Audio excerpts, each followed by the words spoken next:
그 20회 문제를 풀었는데요. A 도시 개발 사업을 하면서 주거를 상실하게 된 거주자에 대한 이주 대책을 수립하는 건데 그 이론적, 헌법적 근거를 설명하는 문제고요. 이주 대책은 78조에 주거용 건축물이 편입되어서 생활의 근거를 상실하게 된 자를 위하여 사업 시행자가 택지를 조성하거나 주택을 건설하여 공급하는 것이고 그 이론적 근거는 이주대책이 생활보상의 일환이고 종전 생활상태 원상의 보호 및 인간다운 생활보장을 위한 손실보상의 일환으로 국가의 적극적이고 정책적인 배려로 마련된 제도라는 데 있습니다. 그리고 법적 근거는 이주대책도 정당보상에 포함되는 것으로 헌법 23조에 근거한다는 견해랑 인간다운 생활을 규정하고 있는 34조에 근거한다는 견해랑 이 두 개에 다 근거한다는 절충설이 대립하는데 헌법재판소는 34조에 근거한 것으로 보이고 근대 생활보상은 23조가 규정하고 있는 정당 보상에 포함되며 사회보장의 성격으로 헌법 23조와 34조 동시에 근거한다고 봄이 타당하다고 생각이 되고 개별법으로는 토지보상법 78조에 근거하고 있습니다.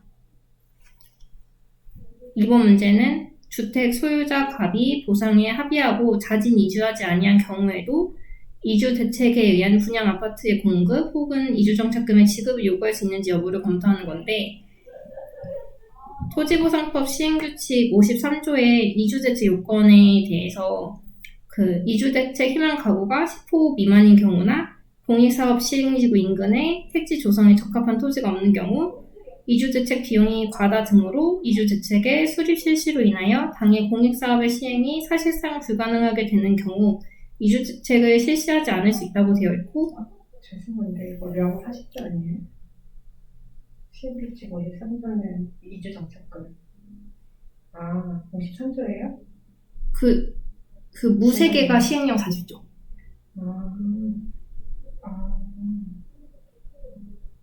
그렇구나. 53조가 그 다음에 사안의 구체적 사실관계 제시는 없으나 논의의 전개를 위해서 요건을 충족한 것으로 그냥 보았습니다.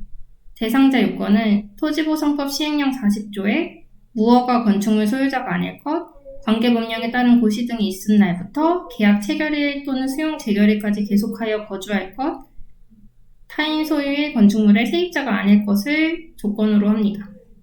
갑은 보상을 위한 합의의 대상인 주택 소유자이고 구체적 사실관계가 제시되지 않아서 갑이 관계법령에 따른 고시 등이 있은 당시부터 계약 체결일까지 계속하여 거주하였으며 무허가 건축물의 소유자가 아닌 경우에 이주대책 대상자가 된다고 판단이 됩니다.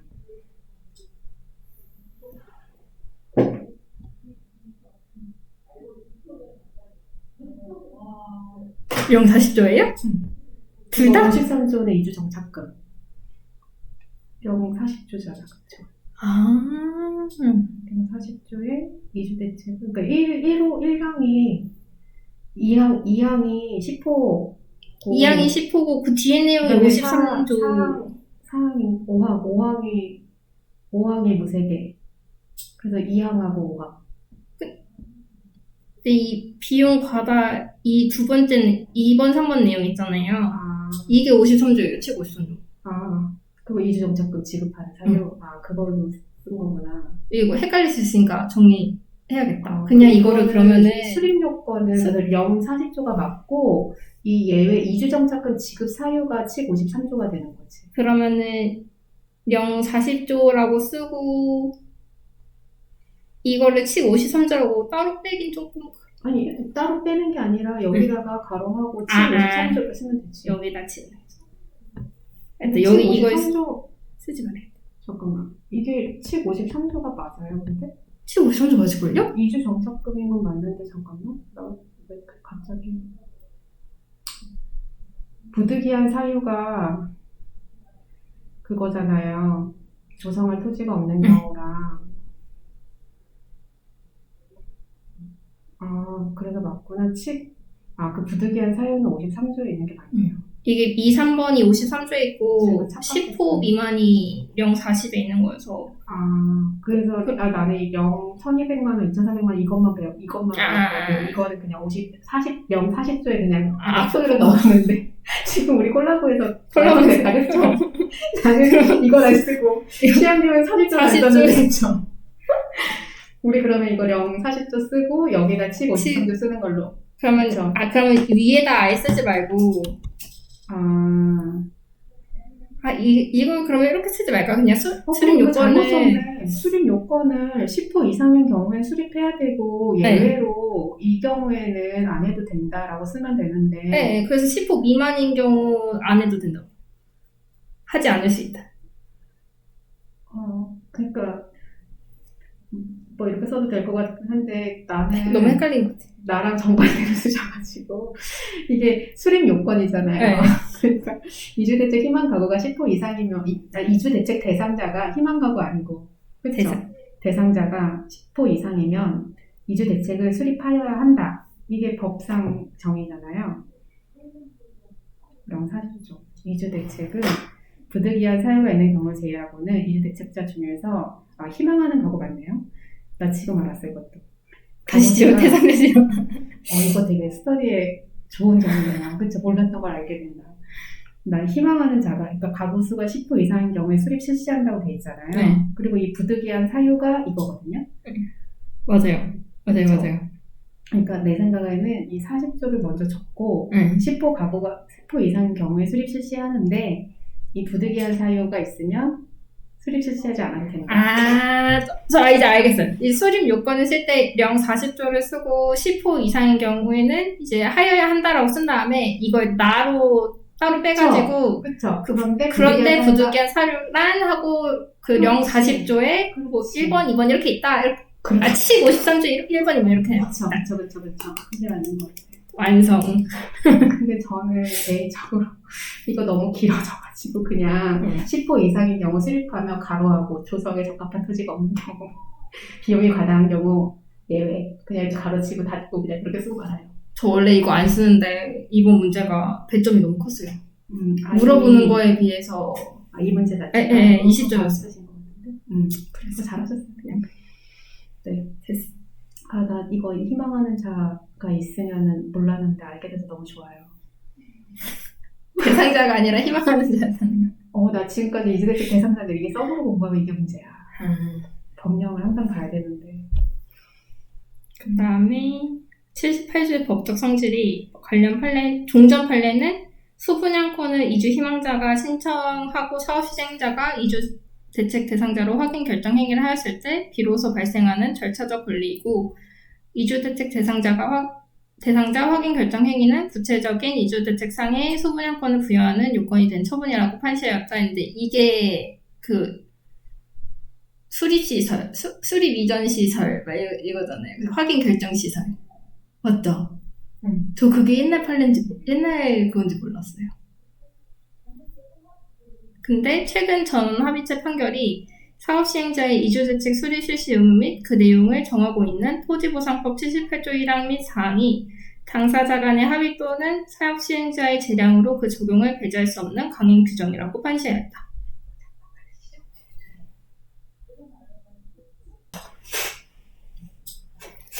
그래서 이주대책은 생활보상의 일환으로 헌법상 정당보상 원칙 및 임금변 생활보장에 비추어 토지보상법 78조 1항 및 4항을 강행 규정이라고 본 최근 전원 합의체 판결이 타당하다고 판단된다. 그래서 이주대책을 규정하고 있는 78조 1항 및 4항이 강행 규정이므로 토지보상법상 이주대책 요건을 충족하였음에도 사업시행자가 이주대책을 수립하지 아니한 것은 강행 규정 위반으로 위법하고 사안의 갑이 토지보상법상 이주대책 대상자인 경우 보상에 합의하고 자진 이주하지 아니한 경우에도 이주대책을 요구할 수 있다고 판단됩니다. 그리고 3번이 무허가 건축물 대장에 등록되지 않은 건축물 소유자들이 당해 건축물이 무허가 건축물이란 이유로 이주대책에서 제외된 경우 권리구제를 위하여 다툴 수 있는 근거와 소송의 방법에 대하여 검토하시오. 을이 권리구제를 위하여 다툴 수 있는 근거는 을이 토지보상법상 이주대책 대상자인 경우에 토지보상법 040조는 무허가 건축물 등의 소유자를 이주대책 대상자에서 제외하고 있다. 하지만 동법 시행령 부칙에 따라 89124 이전 무허가 건축물 등은 적법한 건축물로 간주하여 을의 경우가 이에 해당한다면 사업시행자는 강행 규정을 위반한 것으로 위법하다.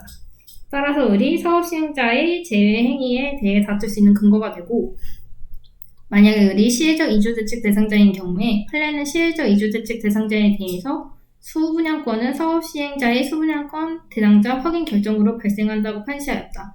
사안의 경우 사업시행자가 갑을 이주대책 대상자에서 배제한 바 갑은 이주대책 청구권을 가지므로 사업시행자의 제외 행위를 다툴 수 있는 근거가 된다고 보인다. 저 이거 쓰면서 여쭤보고 싶었어요. 제가 이렇게 생각한 게 맞나요? 근데 지금 내용을 잘 이해하고 문제를 잘 해볼게요. 보호와 관청을 대상에 등록되지 않은 관청을 소유자들이 당해 관청 분석 기준으로 그리고 그 을이 제기할 수 있는 소송 방법이 항고소송의 가능성에서 재상적격 요건은 판례는 이주대책에 대하여 사업시행자가 이를 거부한 경우 항고소송의 대상이 되는 처분이라고 판시하였고, 행정소송법 19조는 취소소송은 처분 등을 대상으로 한다고 규정하고 있으므로 재상적격 요건을 충족한다고 판단된다. 그리고 원고적격은 행정소송 12조가 취소소송은 처분 등의 취소를 구할 법률상 이익이 있는 자가 제기할 수 있다고 규정하고 있고, 이주대책 대상자 제외 행위는 피소용자 을의 재산권에 개별적, 구체적, 직접적 영향을 미치는 바 법률상 이익이 인정된다고 판단된다라고 적었는데, 여기서 그 판례를 적어준 게 더 나은가요? 계직구 간사격 판례? 그거 불경 따라서 근데 이 정도만 적어도 그냥 그 판례에 따라 쓴 거라 괜찮을까요?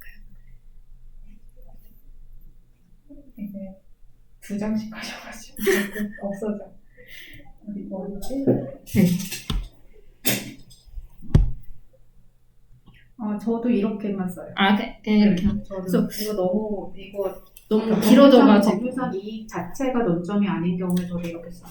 저도 계직구까지만. 계직구만 써요. 저도 이렇게 써요. 행정소송 20조는 취소소송은 처분 등이 있으면 안 날로부터 90일 이내, 있은 날로부터 1년 이내에 제기할 수 있다고 규정하고 있는데, 사안의 경우 을이 처분 등이 있으면 안 날로부터 90일이 지나지 않았다면 취소소송 제기가 가능하다고 판단된다. 그래서 판례는 사업시행자가 이주대책 대상자가 아니라고 하여 제외시키거나 거부 조치한 사안에서 이주자로서는 사업시행자를 상대로 항고소송에 의하여 제외처분이나 거부처분의 취소를 구할 수 있다고 판시하여 항고소송의 가능성을 인정하고 있다. 사안의 원고적격, 대상적격 등 요건을 충족하며 판례는 항고소송 가능성을 인정하고 있으므로 을이 제소기간 요건을 충족하는 경우에는 취소소송, 부요 등 확인소송 등 항고소송의 제기가 가능하다고 판단되고, 당사자 소송의 경우에는 토지보상법상 요건이 충족하는 경우 당연 발생하는 권리로 공법상 권리라고 보는 것이 타당하다고 판단되므로 토지보상법상 이주대책 대상자인 경우에는 이주대책에 대하여 공법상 권리를 지닌 바 당사자 소송을 제기할 수 있다고 판단이 됩니다. 그 다음에 문제 2번은 하천 부지 임시창고를 설치하기 위해서 하청 전용 허가를 신청하였는데 원상복구할 것을 조건으로 허가하였고 이를 취소소송으로 다툴 수 있는지 검토하시오라는 문제인데, 항상 부관이랑 이거 좀 헷갈려요.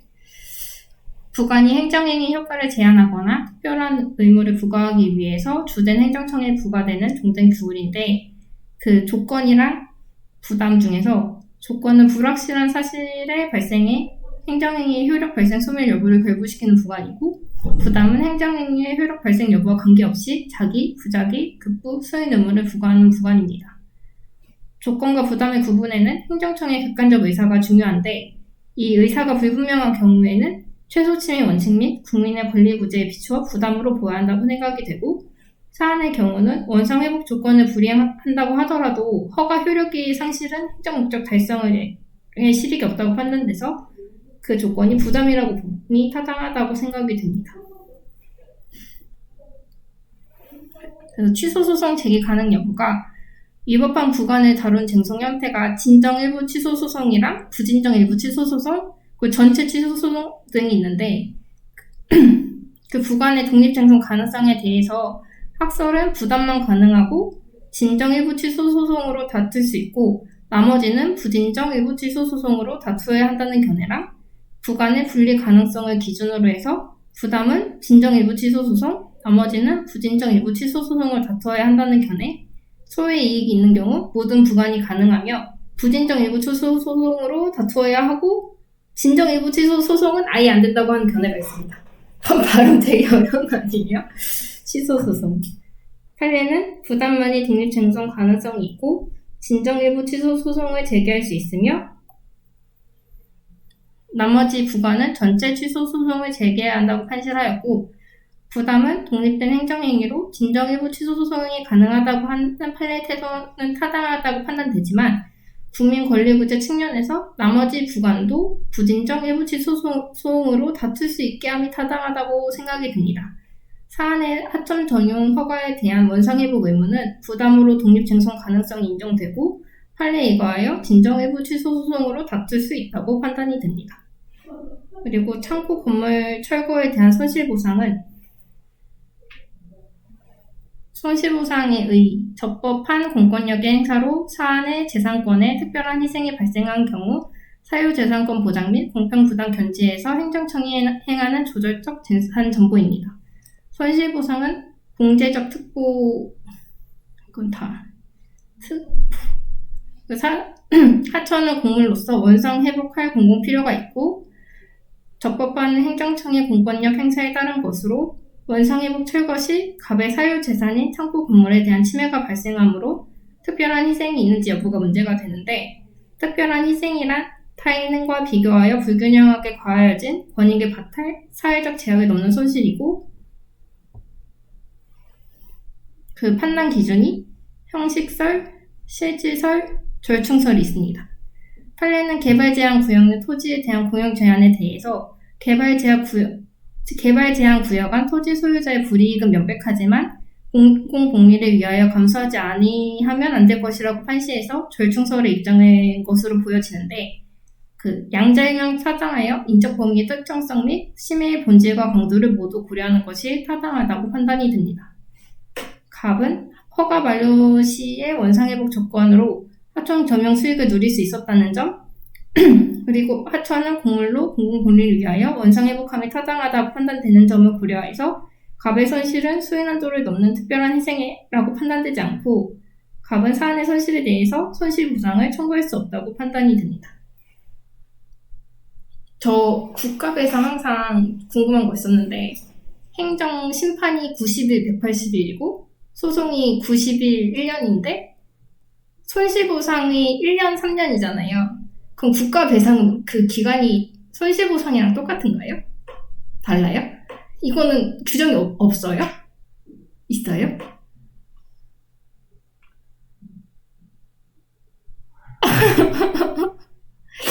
그게 국가배상 민법을 준용하는데 10년인가? 그게 안 날부터 3년, 있은 날부터 10년인가 뭐 그랬던 것 같아요. 근데 내가 그거 예전에 민법 규정 준용하는 거 찾아봤던 거 같은데 기억이 안 나. 찾아봐요. 저 이거 그 인터넷으로. 국가배상법에서 막 기간 찾았는데 국가배상법에 없을 거예요. 그 법은 민법 준용하는 걸로 알고 있어요. 그럼 맞나 보다. 10년. 채권 3년, 소멸 시효 해가지고. 10년 뭐 그랬던 것 같아요. 맞는 것 같아요. 이제 한번 찾아보고 다음 주에 말씀드릴게요. 네. 그때 한번 답안에 내가 써봤거든. 기억이 안 나. 민법을 준용했다는 것만 기억나.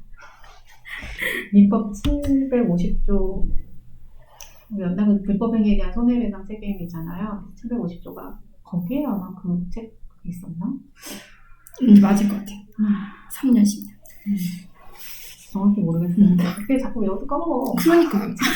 너무 짜증나. 자꾸 까먹어서. 계속 까먹어. 다 까먹어. 그리고 요거 재판 규범성이 인정되는지 여부를 설명하는 거였는데 재판의 규범성이란 당해의 법규를 위반하였을 때 법원이 위법행위라고 판단할 수 있는 규범을 의미합니다. 법규명령의 경우 일반 국민과 법원을 구속하는 대외적 구속력을 가지는 바 재판의 규범성이 인정되지만 행정규칙의 경우 행정청 내부의 사무처리 기준으로 대외적 구속력이 없어 재판의 규범성이 인정되지 않습니다. 감정평가법 시행령 29조 별표 3은 감정평가법 등의 설립인가 취소 및 업무정지 기준에 관하여 규정하고 있고 이는 대통령령으로 법규명령의 형식을 가지나 그 실질은 행정규칙인 법규명령 형식의 행정규칙으로 법규성 여부를 논하고자 합니다.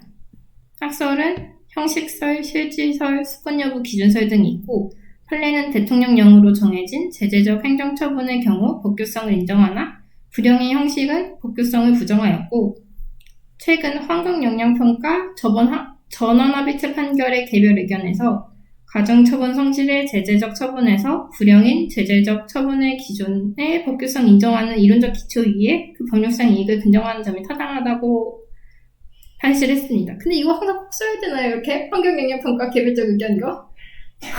별개 의견인데 개별 의견인 거 지금 알았어. 개별의 별개 의견. 붙어가지고. 되게 그럴듯하지 않았나요? 뭐 이상한 이거 아니었던 것 같은데 뭐였지? 나 별개 의견인데. 나 별거 아닌 걸 너무 깜짝이야. 그럴듯하게. 저 지금까지 몰랐어요. 환경 영향평가라는 말 안 쓰시지 않았어요? 안 썼어요. 환경영향 지금 말했어요. 그죠? 환경 영향평가는 안 쓰, 이 정도 쓰면 되지 않아요? 근데 아무튼 이거 인정함이 타당하다. 근데 저기 아니에요. 대통령령과 불용 모두 헌법에 따른 이익 명령인 바 일반 국민과 법원을 구속하는 경우 법규성을 인정함이 타당하다고 판단이 됩니다. 논의 전개를 위해서 법규명령 형식의 행정규칙의 법규성이 인정되는 경우와 인정되지 않는 경우를 나누어 논의하고자 합니다.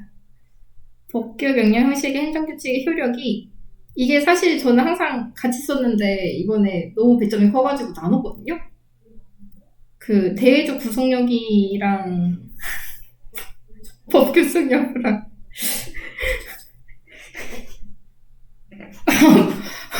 법규 명령 말고 명령. 다 그대로 제가 손으로 쓴다는 의미죠. 나의 것으로. 형식설이 있는데 판례는 불용의 형식으로 정해진 제재적 처분 기준은 행정청 내부에만 구속력이 미치며 대통령령의 경우 대외적 구속력을 인정하였으며 그 최고 한도의 효력으로서 이의가 여기도 오타 났어. 의의가 있다고 판시했습니다. 이게 그거 아니에요? 법행수 아니에요? 법행수? 법행수? 법행수. 맞아요. 법행수 맞아요. 네. 갑자기 실질성 해가지고. 법행수 맞아요. 아니, 그거 맞아요. 네. 이거 저 이번에 처음 알았어요. 최고 한도로서의 효력이 있다는 거랑 그래서 신기했다. 근데 이게 최고 한도로서의 효력이 이게 최고 한도로 좀 제한적으로 적용이 된다는 거죠. 그게 아니고 네. 법규성이 인정이 되는데 네. 그 법규성이 인정이 된다고 해서 그 정해져 뭐 업무 정지는 뭐 2년 뭐 하면은 200만 원 이렇게 정해져 있는데 그 200만 원은 지키라는 게 아니라 그 200만 원 최고 한도에서 재량을 발휘할 수 있다. 200만 원이 최고 한도에서 그 법규성이라는 건 이게 최고 한도라는 거에 구속력을 미친다. 그래서 이 밑으로 하는 건 가능하다. 위로는 안 된다. 그 다른 학설 2개 더 설명해 주세요. 다른 학설 뭐? 이거 최고 한도랑 관련해서. 다른 학설이 있어요? 네, 이거 2개 더 있던데. 그래요? 뭐죠? 일단 넘어. 처음 들어보는 이거 학설 아니고 판례 아니에요? 이거 판례예요. 이 판례가 그거예요. 청소년 보호법 시행령 과징금 처분 기준은 그 법규적 성질을 가진 것으로 보면서 그 제재 처분 기준은 최고 한도로 보았다. 그거 말고 그게 판례인데? 내용이 2개가 더 있더라고요. 그 판례 말고? 네. 제가 있다고 봐야 되겠다. 그리고 사안의 재판 규범성 인정 여부가 감정평가법 시행령 29조 별표 3의 벽급성이 인정되는 경우는 그 대통령령이라는 점에서 판례는 대통령령의 벽급성을 인정한다는 점에 비추어 시행령 29조 별표 3의 벽급성이 인정된다고 판단되고 이 경우 대외적 구속력 또한 인정되므로 재판의 규범성이 있다고 생각이 됩니다. 인정되지 않는 경우는 이 부정하는 실질서에 의할 경우 감정평가법 시행령 29조 별표 3은 행정청 내부에서만 구속력에 미치는 행정규칙으로 재판의 규용성이 부정된다고 판단이 됩니다. 끝.